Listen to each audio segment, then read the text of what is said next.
For my part in this allegory, I'm not going to make the same mistakes my father made. Howard vanished from my mother's life before I was even in it, so when he sent me a letter a few days after Mum's funeral, it was the first I'd ever heard from him. Pity he was dead. Writing from beyond the grave must be a genetic habit in my bloodline. His letter contained a key, instructions, pleas for forgiveness. I figured the dead don't have much use for absolution, so I turned to his prophetic passing, which he inexplicably expected to come any day.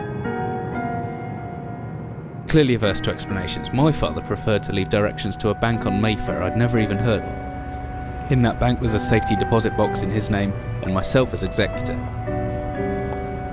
Of course, I went, as he knew I would. I discovered that despite the evidence, he'd been legally declared dead almost 30 years ago, and so the old book and collection of notes I found had, in the eyes of the law, been mine all this time. My father's instructions were to burn the documents, raise no further questions. But that was his error. No man's immune to the shameful trappings of curiosity, and my humanity got the better of me. The university I taught at was world renowned for two things: physics and linguistics. I represented the first, and the man who stood for the second was stumped by my recent acquisition. The book was indecipherable.